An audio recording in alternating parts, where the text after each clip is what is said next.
இந்த சிவராத்திரிக்கு சக்கரவள்ளி கிழங்கு வச்சு ஒரு ஸ்வீட் பண்ணி சிவபெருமானுக்கு படைக்க போறோங்க.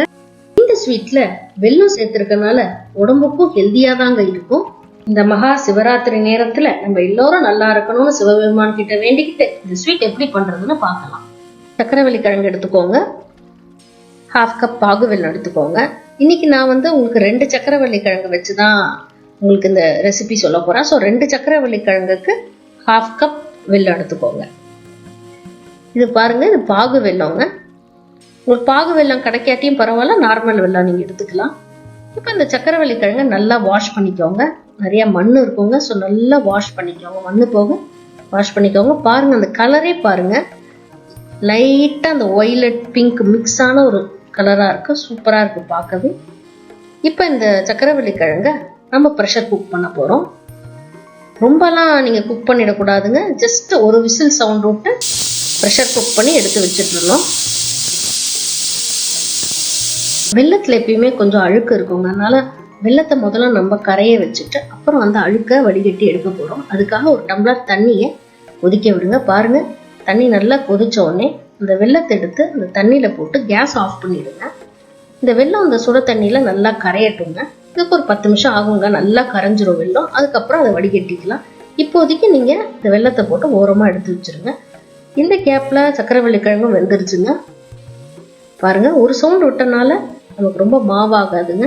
இப்போ அந்த தோலெல்லாம் நீங்க எடுத்துடலாம். உருளைக்கிழங்கு எப்படி தோல் எடுப்பீங்க அதே மாதிரி இந்த தோலை உரிச்சு எடுத்து வச்சுக்கோங்க. இப்ப தோல் எடுத்து வச்ச இந்த சக்கரவள்ளி கிழங்கு நம்ம சின்ன சின்ன பீசஸா கட் பண்ண போறோங்க. ரவுண்ட் ரவுண்டா கட் பண்ணிக்கோங்க. அப்பதான் அந்த ஸ்வீட் ரொம்ப டேஸ்டா வருங்க. பாருங்க, அழகா ரவுண்ட் ரவுண்டா வந்துருச்சு. 2 சக்கரவள்ளி கிழங்கு சின்ன சின்னதா கட் பண்ணி ரவுண்டா கட் பண்ணி எடுத்து வச்சுக்கோங்க. இப்போ நம்ம முன்னாடியே வெள்ளத்தை ஊற வச்சிருப்போம் இல்லைங்க சுட தண்ணியில, அதை எடுத்துப்போம். பாருங்க, மேலெல்லாம் அழுக்கு ஃபார்ம் ஆயிருக்கு. இப்படி ஒரு ஸ்பூனை வச்சு அடியோட கலரி விட்டுக்கோங்க. பாருங்க, அடியிலெல்லாம் வெள்ளம் ஒட்டிட்டு இருக்கு. பாருங்க, நீங்க அடியிலேருந்து கலக்கி விட்டீங்கன்னா அந்த வெள்ளம்லாம் இன்னும் கரையாத வெள்ளம் எல்லாமும் நல்லா கரைஞ்சிருங்க. அப்பதான் நம்ம ஃபில்டர் பண்றதுக்கு ஈஸியா இருக்கும். இப்போ ஒரு ஃபில்டர் எடுத்து அந்த வெள்ளத்தை வடிகட்டிக்கோங்க. பாருங்க, வடிகட்ட இந்த சின்ன சின்ன தூசி இதெல்லாம் நமக்கு ஃபில்டர்ல தேங்கிடுச்சு. பாருங்க, அதுக்கு தாங்க நம்ம வடிகட்டுறோம். அந்த அழுக்கெல்லாம் எடுத்தாச்சுங்க. இப்போ அடுத்து ஒரு கேஸ் ஆன் பண்ணிக்கோங்க. ஃப்ளேம் ஹையாவே நீங்க வச்சுக்கலாம். வச்சு இந்த வெள்ளத்தை கேஸ்ல வச்சிருங்க. நல்லா வெள்ளம் கொதிக்கட்டுங்க.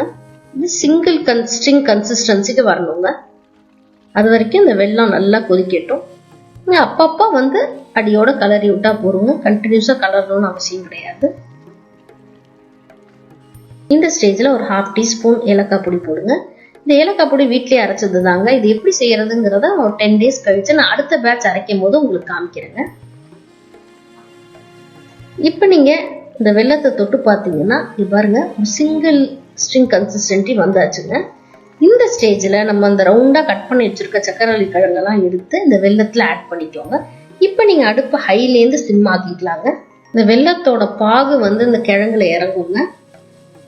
இப்ப பாருங்க, வெள்ளமும் கிழங்கும் நல்லா கொதிக்க ஆரம்பிச்சிருச்சு. இனிமேல் நீங்க கொஞ்சம் கேஸை விட்டு வெளில போகாம இங்கேயே நின்று இந்த ஸ்வீட்டை முடிச்சுட்டு போயிடுங்க.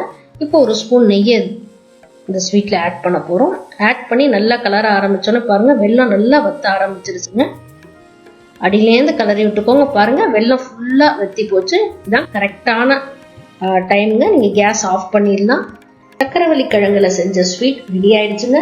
நீங்களும் உங்க தெரிஞ்சவங்க ஃப்ரெண்ட்ஸ் எல்லாருக்கும் இந்த வீடியோவை ஷேர் பண்ணுங்க. அவங்களும் இந்த ஸ்வீட்டை செஞ்சு சிவனுக்கு படைச்சு சிவன் அருளை நம்ம எல்லோரும் பெறுவாங்க.